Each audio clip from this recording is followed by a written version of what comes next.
السلام علیکم ورحمۃ اللہ وبرکاتہ۔ اعوذ باللہ من الشیطان الرجیم، بسم اللہ الرحمن الرحیم، وصلی اللہ علی محمد وآلہ الطیبین الطاہرین المعصومین ولعنۃ اللہ علی اعدائہم اجمعین، اما بعد فقد قال مولانا جعفر الصادق علیہ الصلاۃ والسلام: نفس المحموم لظلمنا تسبیح وہمہ لنا عبادہ وکتمان سرنا جہاد فی سبیل اللہ، ثم قال یجب ان تکتب ھذا الحدیث بالذہب۔ ایک صلوات پڑھ دیں بر محمد وآل محمد۔ پہلے تو میں شکر گزار ہوں امام یوتھ آرگنائزیشن کا کہ جنہوں نے اس طرح کے پروگرام کو منعقد کرنے کی ذمہ داری اپنے اوپر سنبھالی ہے، اور وقتاً فوقتاً یہ پروگرام کرتے رہتے ہیں۔ اور مولانا ذیشان حیدر صاحب قبلہ کا بھی میں شکریہ ادا کر رہا ہوں کہ جنہوں نے سب سے پہلے آپ کی خدمت میں جو مطالب پیش کیے ہیں وہ یقیناً اپنے موضوع سے متعلق انہوں نے اپنے وقت کے اندر بیان کو سمیٹ کر آپ کے اذہان تک پہنچایا، اور اس کے بعد مولانا علمدار صاحب قبلہ نے بہترین انداز سے بانیان مجالس کی جو ذمہ داری ہے اس کو بیان کیا، اور اس کے بعد مولانا ضیاء صاحب نے بھی مولانا عباس میری صاحب قبلہ نے جو گفتگو کی ہے، ظاہر ہے اب میں کوئی نئی بات زیادہ پیش کرنے کے اس میں نہیں ہوں، لیکن چونکہ مجھے مہمان کی حیثیت سے بلایا گیا ہے، میں حقیقت میں مہمان تو نہیں ہوں، میزبان ہوں، چونکہ یہیں پہ رہا ہوں، یہیں پہ خدمت کی ہے، اور کہا بھی تھا میں نے مولانا سے کہ میں پہلے بول لوں یا ذیشان بھائی کے بعد میں بول دوں، میں تیار ہوں، لیکن وہ خیر تیار نہیں ہوئے، اور اس وقت میری یہ ذمہ داری جو دی ہے تو میں مختصر آپ کی خدمت میں یہ عرض کرنا چاہوں گا۔ یہ دیکھیے، عزاداری مستحبات میں افضل مستحبات ہے، یعنی بعض علماء اس نظریے کے بھی قائل ہیں کہ نماز شب سے جو افضل عبادت ہو سکتی ہے وہ عزاداری ہے۔ عزاداری ہے سرکار سید الشہداء۔ اگر اپنے مقاصد کے ساتھ، جو میرا ٹاپک اور موضوع یہ ہے کہ مقصد عزاداری کیا ہے، تو پہلی بات یہ سمجھنا ہوگا عزاداری کہتے کسے ہیں اور عزادار ہوتا کون ہے۔ تو مختصر الفاظ میں یہ سمجھ لیجئے کہ عزاداری پرسے کا نام ہے، صاحب عزا کے پاس آ کر کے اس غم کی یاد کو اپنے الفاظ میں منانا اور تسلیتی کلمات ادا کرنا، یہی عزاداری ہے۔ ہم لکھتے ضرور ہیں مجلس کے پوسٹر پر کہ مجلس عزا، اور عزا کے لیے آتے بھی ہیں، لیکن آ کر کے جب پلٹتے ہیں تو نظریہ چینج ہو جاتا ہے۔ لکھتے ہیں مجلس عزا، اور جب پلٹ کے جاتے ہیں تو کہتے ہیں مزہ نہیں آیا۔ معاذ اللہ علیاذن باللہ، اس کا مطلب یہ ہے کہ آپ عزا کے لیے نہیں آئے تھے۔ اگر عزا کے لیے آئے تھے تو آپ صدیقہ طاہرہ کو پرسا دیتے اور آپ چلے جاتے، چونکہ آداب عزاداری میں ایک ادب یہ بھی ہے کہ بہت زیادہ دیر تک مجلس کے اختتام کے بعد وہاں بیٹھ کر کے جو ظاہری بانی عزا ہے اس کے سامنے بہت سارے موضوعات کو چھیڑنا، اس کا وقت لینا، اور اس طریقے سے بہت زیادہ اپنے الفاظ میں کہا جائے تفریح کرنا، یہ صحیح نہیں، خود عزا کے خلاف۔ ہمارے یہاں بھی جب کوئی مرتا ہے کہا جاتا ہے کہ آپ پرسا دیجیے، آپ کا کام پرسا دینا ہے، اور پرسا دے کے چلے جائیے۔ حتیٰ عیادت کے آداب میں بھی ہے زیادہ دیر اس کے پاس نہ بیٹھو کہ وہ اذیت کا احساس کرنے لگے۔ اور کبھی بھی مذہب نے کسی جگہ پر بھی آپ دیکھ لیں، جب عزاداری عزا کا نام ہے، جب عزاداری سرکار سید الشہداء کی ماں صدیقہ طاہرہ کو اور امام زمانہ کو پرسا دینے کا نام ہے، تو جس الفاظ میں بھی ادا کر دیے جائیں یہ پرسا مکمل ہو جائے گا۔ ضروری نہیں ہے کہ لفاظی ہی کی جائے، ضروری نہیں ہے کہ ممبر پہ آنے کے بعد چھتیں اڑائی جائیں، ضروری نہیں ہے کہ مجالس میں 100-200 نعرے لگائے جائیں۔ آج سے 25 سال پہلے 30 سال کی مجلسیں بھی یوٹیوب پر موجود ہیں.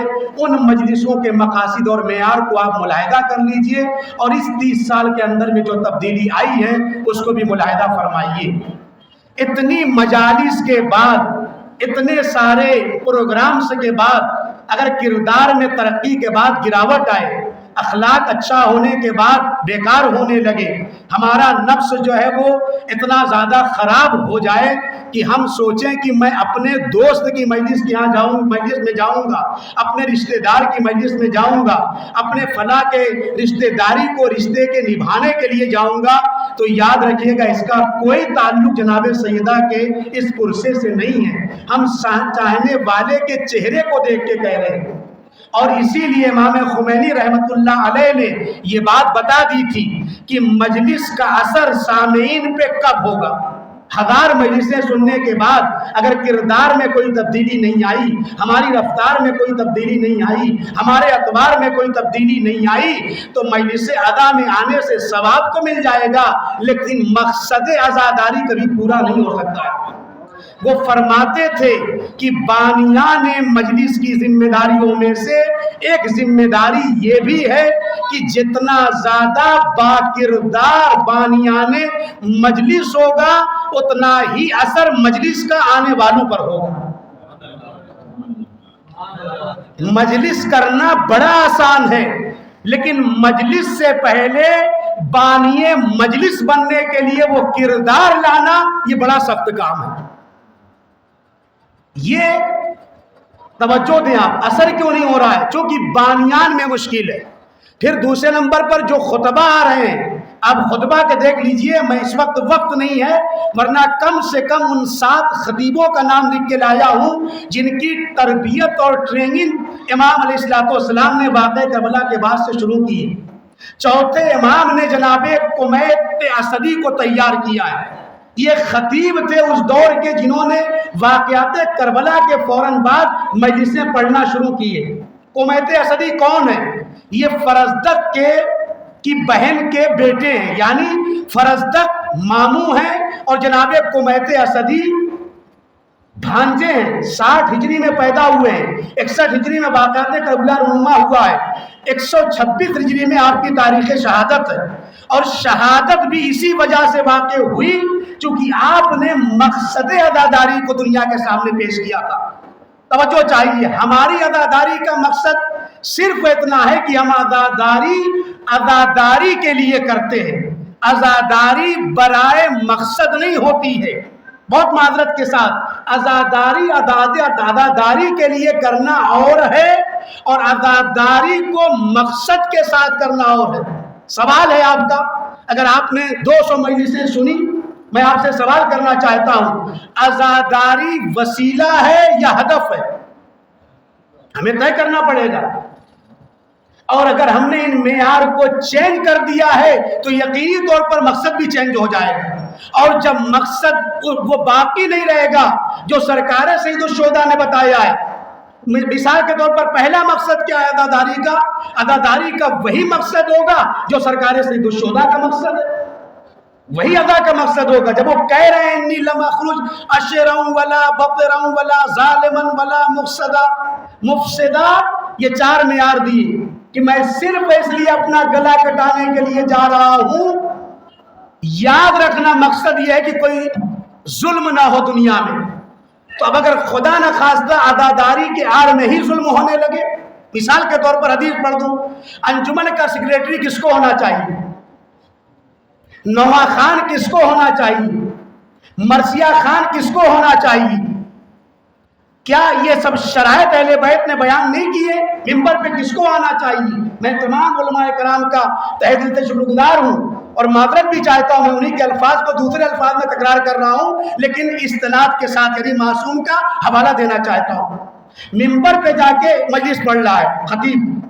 چوتھے امام، پہلے یہ بھی بتا دوں، یہ جو شہرت کے لیے مجلسیں ہوتی ہیں اس کو بند کر دیجیے.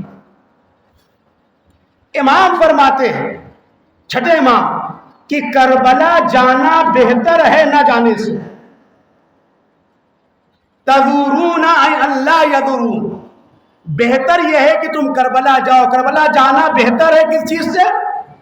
بولیے آپ لوگ. بہت بڑا میسج میں دینے جا رہا ہوں. کربلا جانا بہتر ہے نہ جانے سے. پھر امام نے فوراً فرمایا کربلا نہ جانا بہتر ہے کربلا جانے سے.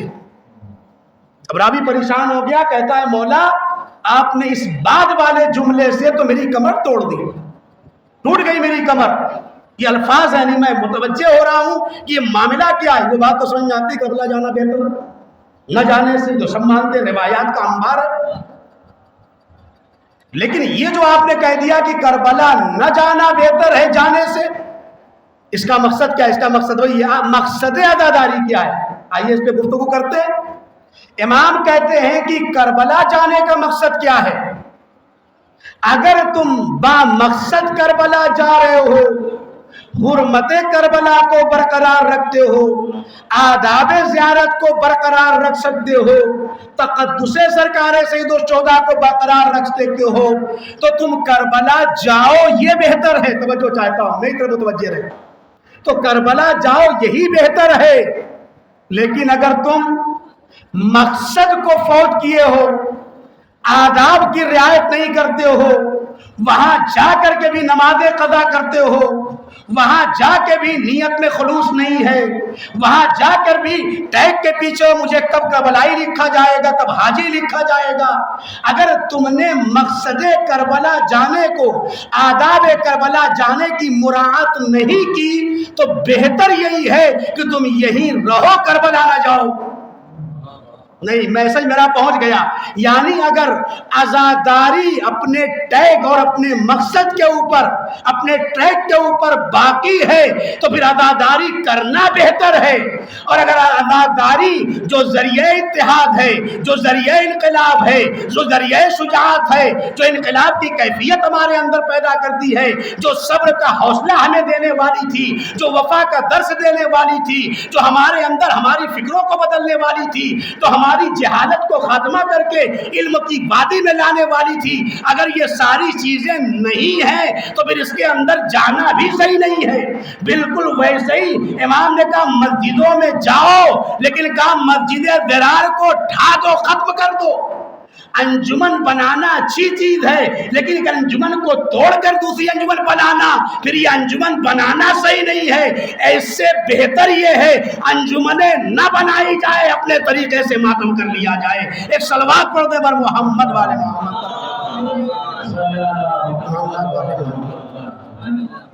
یہ امام کہہ رہے ہیں, میں نہیں کہہ رہا ہوں, یہ امام کے جملات ہیں. مقصد کربلا اور مقصد عزاداری یہی ہے کہ شر نہ ہو. آج اگر صاحب بیادی پہ شر ہونے لگے تو پھر اپنی چپلیں پہن کے سیدھے سے گھر چلے جانا. پورے سال اتحاد ہے, لیکن عزاداری کے نام پر ایک پلیٹ فارم پہ نہیں بیٹھنا اگر ہے, تو بہتر یہی ہے کہ وہ عزاداریوں کو بند کر دیا جائے جہاں سے شر وجود میں آ رہا ہے, کیونکہ مقصد کو فوت کر چکی ہے یہ عزاداری. اب آئیے, امام جو عزاداری کرتے تھے, ممبر پہ گیا, اسے اتار دیا. ایک صاحب بولے مولانا صاحب سنیے گا, اس سال آپ عشرے میں آ رہے ہیں تو ذرا کچھ نئے مصائب پڑھ دیجئے گا. ہر سال تو آپ وہی پرانے مصائب پڑھتے ہیں. یہ مقصد عزاداری ہے. کسی نے تو یہ نہیں کہا کہ آج میرے ابا مر گئے ہیں, پرسے کے لیے آ رہے ہو تو تھوڑا اپنے ادبی الفاظ لے کے آ جانا. بھائی جب پرسے کا نام ہے, یہ کانسیپٹ آپ کے لیے واقع ہے, تو کیوں ایسا ہو؟ میں نے کہا ٹھیک ہے, آئیے گا. یہ میرا ہی واقعہ نہیں ہے, کبھی آپ سمجھے میرا, جنہوں نے نقل کیا ان کو بتا رہا ہوں, اور چند سال پہلے کی بات ہے. تو انہوں نے کہا ٹھیک ہے, کل مجلس میں آنا, انشاءاللہ ہم نئے مصائب پڑھیں گے, لیکن تم ممبر کے بعد میرے بغل میں بیٹھنا. کہا اچھا, کہا ٹھیک ہے حضور, لیکن کچھ نیا میٹیریل دیجیے گا. انہوں نے کہا ٹھیک ہے. انہوں نے اپنا آ کے ممبر کے پاس وہ بیٹھ گئے, یہ مولانا ممبر پہ گئے, اور مجلس انہوں نے فضائل پڑھے. فضائل کو پڑھنے کے بعد جب مسائل شروع, اس کی ڈیمانڈ کرتی, فضائل میں بھی ڈیمانڈ ہوتی ہے, میں اس سے بھی بحث نہیں کروں گا, جو بات وہی بیان کر رہا ہوں. کہا دیکھو حضور, آج تک میں مجلسیں پڑھتا تھا, ان صاحب نے فرمایا ہے کہ اس سال کچھ نئے مصائب پڑھ دیجیے, تو میں نئے مصائب پڑھنے جا رہا ہوں. مومنین سماعت فرمائیں.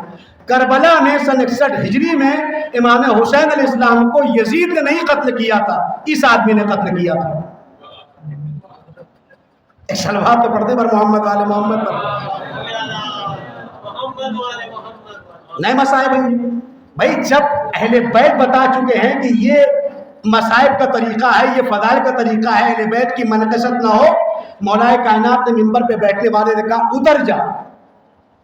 پہلے نہیں کہا، پہلے پوچھا یہ بتاؤ تم خطیب ہو کا علم قرآن جانتے ہو کا نہیں، تفسیر کا علم ہے تمہارے پاس کا نہیں، تعویل کو جانتے ہو کا نہیں، متشابہ اور محکم کو جانتے ہو کا نہیں، کا ناسخ اور منسوخ کو جانتے ہو کا نہیں. کہا تم کو کس نے حق دے دیا منبر پہ آنے کا؟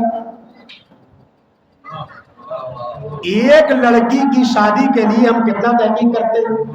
کیا پریشانی آ جائے گی بھئی، یہ مولا کائنات کی میں بات کر رہا ہوں. ایک لڑکی کی شادی کرنا ہے آپ کو، کتنا پوچھتے ہیں آپ، لڑکا کیسا ہے، جاب کیسی ہے، ایجوکیشن کتنا ہے، کتنی باتیں آپ پوچھتے ہیں نا، بہت ساری باتیں. میں کہتا ہوں اگر نہ پوچھیے کیا ہو جائے گا، بہت ہوگا ایک لڑکی کی زندگی خطرے میں پڑ جائے گی. میرے استاد کہا کرتے تھے جتنا ذمہ داری ہم ایک شادی میں اپنی بیٹی کے لیے ادا کرتے ہیں کہ نسل، قبیلہ، علم، جات سب کچھ کہاں پڑا ہے، کیسا پڑا ہے، اتنی ساری باتیں پوچھتے ہیں. ہماری ذمہ داری یہ ہے کہ جس کو ہم منبر دے رہے ہیں اس کے بارے میں بھی تحقیق کر لیں. کیوں؟ اس لیے کہ اگر ہم نے تحقیق کے بغیر لڑکی کی شادی کر دی تو بہت کچھ ہوگا. طلاق ہو جائے گی، غلط شوہر مل گیا، بے دین شوہر مل گیا، بے نمازی شوہر مل گیا، اوباش شوہر مل گیا، تو بہت ہوگا کہ بھائی یا تو گزر جائے گی یا زیادہ بات آگے بڑھے گی تو طلاق ہو جائے گی. لیکن جسے تم نے بغیر تحقیق کے منبر پر جگہ دے دی ہے، اگر اس نے بدعقیدتی پھیلا دی ہے تو جو نسلیں اس عقیدے پر عمل کرتی رہیں گی ذمہ داری تمہارے کاندھوں پہ جائے گی، عذاب تمہیں ملے گا. لہذا مقصد عزاداری یہی ہے. اب آئیے کمیت اسدی پہلا ہے 61 ہجری کے بعد، یہ پہلا خطیب ہے جس کو امام سجاد نے تیار کیا ہے. کتنے اشعار، یہ خطیب ہے، اشعار پڑھتا تھا. کتنے اشعار اس نے کہے ہیں؟ 563 اشعار کمیت اسدی نے. اور اسی بنیاد پر کہ جو کہ مجلس پڑھتے تھے اور انقلابی باتیں کرتے تھے، اور علماء نے لکھا بھی ہے ان کے اشعار کی وجہ سے ہی جو اسباب علل بیان کیے ہیں بنی حکومت امیہ کی حکومت کے زوال کے، ایک سبب یہ بیان کیا ہے بہت سارے اسباب میں کہ اس کا اشعار کے پڑھنے کی وجہ سے، جب یہ اشعار پڑھتے تھے مجلسوں میں آ کر کے امام سجاد علیہ السلام پڑھواتے تھے تو بنی امیہ کی حکومت لڑنے لگتی تھی. اور حاکم مروان نے انتہائی بے دردی سے ان کو اسی جرم کے اندر جسم کے ٹکڑے ٹکڑے کروا دیا اور شہید کر دیا. یہ اس زمانے کا خطیب ہے. اس کے خطابت میں جو اشعار تھے وہ آپ ملاحظہ فرمائیے. اگر آج ہمارے شعراء اس کا لحاظ رکھتے ہیں، ان کی شاعری صحیح ٹریک کے اوپر، ہمارے خطبہ اس کا لحاظ کرتے ہیں، ہماری شاعری، ہماری خطابت صحیح ٹریک کے اوپر ہے، ہمارے نوحہ خان حضرات نوحے میں اس کی رعایت کرتے ہیں، ہماری نوحہ خانی اور مراسیہ صحیح ٹریک کے اوپر جو معصوم نے بتایا ہے. اور تقریباً کمیت اسدی، جناب فرزدق، اب اگر نہیں بیان کروں گا میں سب کا بیان کر دوں، اور ابن مکفوف کا جملہ آیا ہے، وہ بھی چھٹے امام کے دور میں تھے. آگے آ جائیے آپ، دیبل خزائی، یہ بھی ایک خطیب تھے. آپ سلسلے کو 9ویں امام تک لے کے جائیے جو تقریباً 7 سے 8 خطبہ کو تیار کیا امام نے، اور یہ آ کے مجلس سے امام کے سامنے پڑھتے تھے.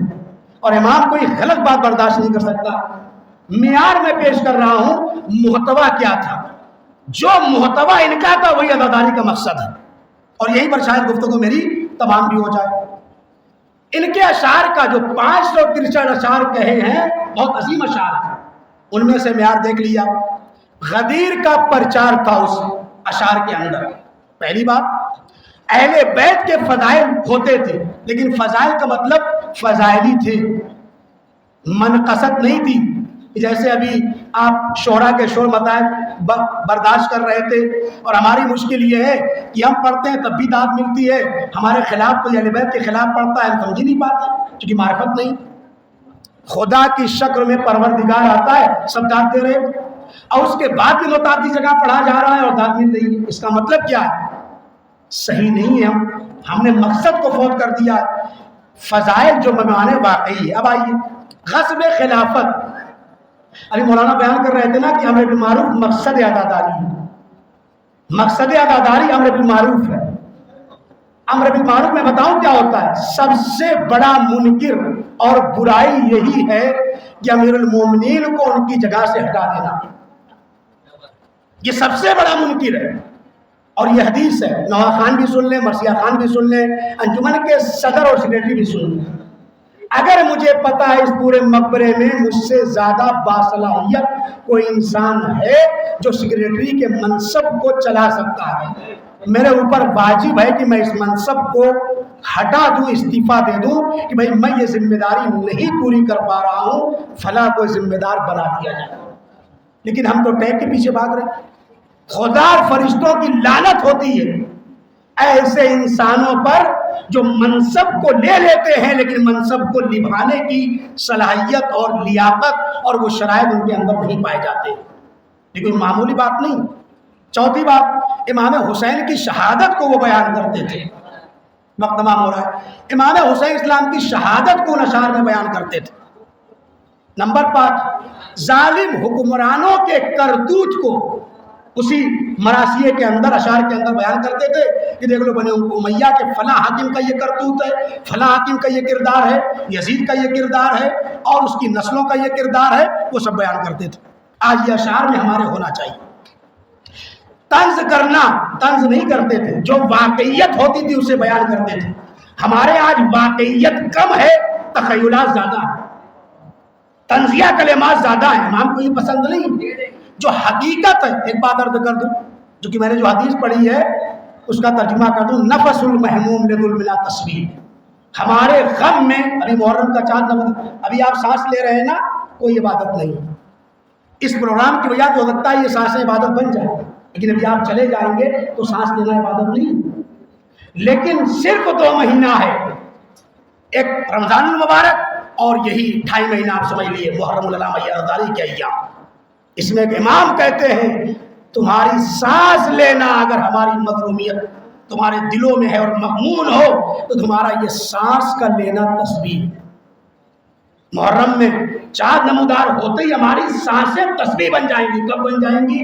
جب مقصد عزاداری کو ہم پورا کریں. عزاداری برائے عزاداری نہ ہو، عزاداری ہدف نہ بن جائے، عزاداری وسیلہ ہو اللہ اور اہل بیت تک پہنچنے کا.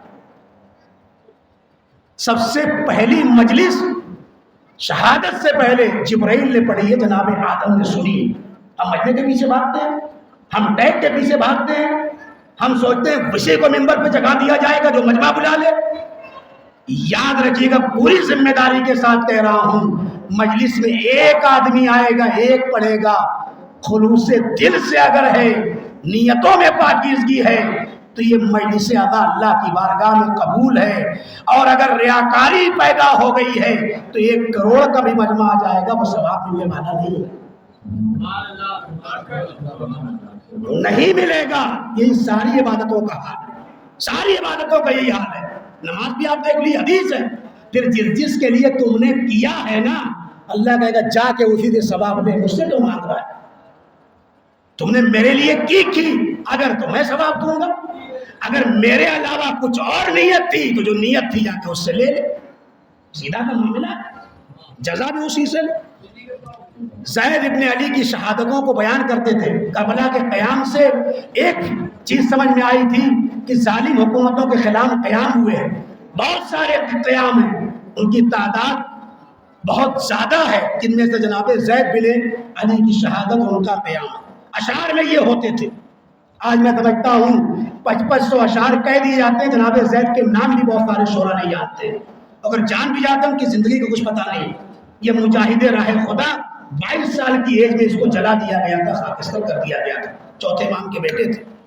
اسے چاہیے جو اشعار کہتا ہے معرف اہل بیت سے اب اس کا سینہ لبریز ہو، تاریخ پر اس کی نظر ہو، اعتقادات اس کے مضبوط ہوں. یہ یہاں پر وہ شاعر نہیں ہے کہ زلفوں کو دیکھا تو 500 اشعار کر دیا. مقدس شاعری. نمبر 7، لوگوں میں جذبہ بیداری پیدا کرتے تھے قومت اسدی. جناب فرزدہ، جناب عبداللہ ابن مکفوف اور جناب دیبل خزائی یہ تو جس کے لیے انعام و اکرام سے نوازتے تھے. اور کمیت وہ کردار تھا کہ صرف اشعار 563 اشعار کے جو مضمون ہیں اس کا خلاصہ جو 8ویں نمبر پر ہے، قوت احساس کو جگاتے تھے، قوموں کو بیدار کرتے تھے. اور کیا کرتے تھے؟ کہتے تھے دیدار بنو، دیدار بنو گے تو معرفت پیدا ہوگی.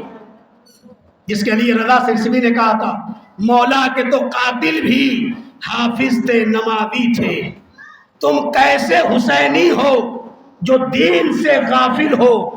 اور یہ کہہ کے رضا شاید منہ پھیر لے شے اپنا کہ وہ جسم کے قاتل تھے تم روح کے قاتل. یہ شاعری تھی، حماسی شاعر تھے جناب خدا رحمت نازل فرمائے. جیسے شعرا پر جیسے رضا سرسوی تھے، معرفت اہل بیت سے آگاہی ہو، اعتقادات قوی ہونا چاہیے. اور اس کے بعد تاریخ میں نظر اور چند الفاظ کو توڑ مڑوڑ کر پیش کر دینا شاعری نہیں ہے. اسے غور کیجیے گا اور داد بھی سوچ سمجھ کے دیجیے گا، کیونکہ حدیث نو امام کی اگر تم نے کسی لفظ پر داد دیا تو تم نے اس کی در حقیقت تائید کر دی، اور اگر اس نے باطل کا یہ بات کہی تھی تو تم نے باطل کی تائید کی ہے. اور عزاداری حق کو باطل سے جدا کرنے کا نام ہے، باطل کے سپورٹ کرنے کا نام نہیں. آخری چیز جو میں نے لکھی ہے ان اشعار میں موجود تھے، وہ ظلم کے خلاف ستائے احتجاج کو بلند کرتے تھے. آج فلسطین پر اتنے مظالم ڈھائے جا رہے ہیں، دنیا کے تمام مسلمان ممالک کے کان پر جو نہیں روک رہے. اگر ہماری عزاداری سے اور ہے، اور دنیا میں واحد ملک ہے جہاں عزاداری بھی ہے وہی لوگ دفاع کرنے والے بھی. در حقیقت عزادار ہی ہے جو مظلوم کے ساتھ ہے، ظالم کے خلاف. مولا کائنات نے بھی کہا تھا کونوا للظالم خصما وللمظلوم عونا. یاد رکھو میری یہ وصیت ہے، ہمیشہ ہمیشہ مظلوموں کے ساتھ رہنا. اور مظلوم مذہب کو نہیں پہچانتا. بات آخری بات، مظلوم میں دین اور مذہب نہیں دیکھا جاتا. اگر ایک ہندو پر ظلم ہو رہا ہے ہماری ذمہ داری ہے کہ ہم ظلم سے روکیں. ایک مسلمان کے اوپر ظلم ہو رہا ہے ہماری شرعی ذمہ داری ہے ہم اس پر ظلم کو نہ ہونے دیں. ایک شیعہ برادر مومن کے اوپر ظلم ہو رہا ہے ہماری شرعی ذمہ داری ہے اسے روکیں. یہاں پر مطلق بات امیر المومنین نے کہی ہے کونوا للظالم خصما، مذہب نہیں ہے. ہاں محارب کی بات نہیں کی جو امام کے مقابلے میں کھڑا ہو جائے، جو اہل بیت کے مقابلے میں کھڑا ہو جائے. ان کی خاص قسمیں ہیں جن کو امام نے الگ کیا ہے، لیکن حقیقت یہ ہے دنیا میں جہاں کہیں انسانیت پر اگر ظلم ہو رہا ہے، اگر کوئی انسان ہے تو عزاداری کا مقصد یہ ہے کہ ہم مظلوموں کی صفوں میں آ جائیں اور ظالم کے خلاف صدائے احتجاج کو بلند کر دیں. اگر ہماری نوح خانی میں، بس جملے کو سمیٹ دیا، اگر ہماری نوح خانی میں، مرثیہ سرائی میں صاحب بیاس کے بھی ملاقات بیان کیے گئے، کتنا دین کا پابند ہے. ایسی شب بیداریوں سے مسئلے شرعی، ایسی شب بیداریوں سے ہو سکتا ہے وقتی ثواب مل جائے جن شب بیداریوں کے بعد نماز کا کوئی احترام نہیں ہوتا. عزاداری کرنا شمر کے خنجر کی یاد ہے، لیکن وقت نماز مصلے کو بچھا دینا سجدہ شبیری کی یاد ہے جو کربلا کے تپتے ہوئے صحرا میں امام نے کیا. اور کوئی ٹکراؤ نہیں ہے. امام سجاد مصلے پہ گئے، اتنا گریا کیا مصلے کو فرش ادا بنا دیا. فرش ادا پہ گئے، اتنی نمازیں پڑھی کہ فرش ادا کو مصلی بنا دیا. یہ عزاداری کا کام سے عزاداری برائے عزاداری نہ ہو، عزاداری ہدف کے تحت. اور چونکہ شب جمعہ اس لیے میں کلمات کو ختم کر رہا ہوں. عزاداری کا آخری جو سب سے بڑا مقصد ہے، اس سے بڑا مقصد نہیں ہو سکتا ہے.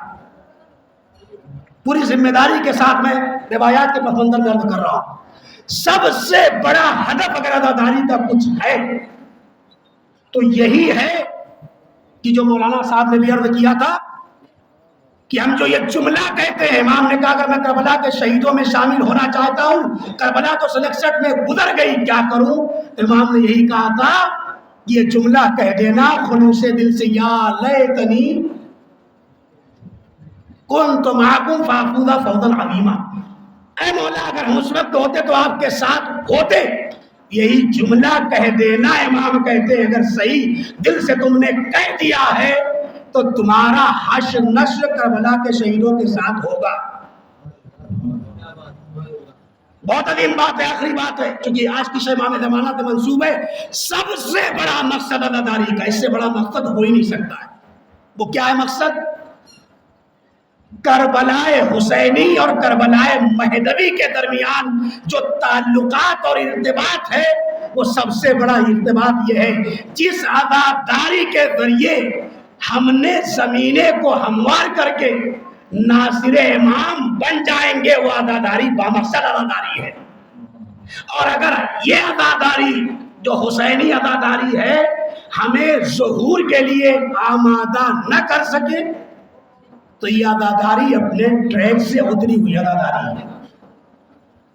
سب سے بڑا مقصد زیارت عاشورہ میں یہ آپ پڑھتے ہیں، وَأَن يَرْزُقَنِي طَلَبَ ساری مَا امام مہدی، کہیں پہ ماں امام منصور جس کی نصرت کرنا۔ اگر یہ جذبہ ہے اور عزاداری ہمیں انتظار سے قریب کرتی ہے، اگر یہ عزاداری امام زمانہ کے لیے ظہور کے لیے زمینہ فرار کرتی ہے تو یہ عزاداری بامقصد عزاداری۔ اگر کربلائے عاشورہ میں شریک نہیں ہے تو عاشورائے مہدوی میں شریک ہو جائیں گے۔ اگر عزاداری بامقصد ہوگی تو ہمیں، اگر ہم نے زمانے کو در کر لیا تب بھی ناصر امام ہے، اگر درک نہیں کر پائے تو معتذرن کفنی شاہرن سیفی مجردن قناتی ملبیتن دعوت الداعی کہتے ہوئے قبروں سے اٹھائے جائیں گے۔ اس کربلا میں نہ تھے جو حسین کی کربلا تھی، اس کربلا میں حاضر ہو جائیں گے جو مہدی کی کربلا ہے۔ وآخر دعوانا ان الحمد للہ رب العالمین۔ دعائیہ کلمات کے لیے میں گوش گزار ہوں حجت الاسلام علی جناب مولانا سید شاہد حسین عیسم کی بارگاہ میں، لیکن اس سے پہلے آپ تمام مومنین کی خدمت میں میں فرداً شکر گزار ہوں کہ آپ لوگ ہماری نحیف آواز پہ تشریف لائے، اور امامیہ کی طرف سے بھی، اور جو لوگ صبح سے یہاں لگے ہوئے ہیں میں محسوس کر رہا ہوں، دیکھ رہا ہوں، اور کئی دن سے پروگرام میں انہوں نے حصہ لیا ہے۔ پروردگار آپ سب کی، شرکا کی اور مانیان کی توفیقات میں اضافہ فرمائے، اور بالخصوص میں علماء کرام کا، بالخصوص جناب محمد ذیشان صاحب قبلہ جو تشریف لے گئے، جناب عباس مہدی صاحب قبلہ کا، اور مولانا علمدار صاحب قبلہ اور مولانا ذیشان صاحب قبلہ کا شکر گزار ہوں کہ یہاں پر تشریف لائے۔ والسلام علیکم ورحمۃ اللہ وبرکاتہ۔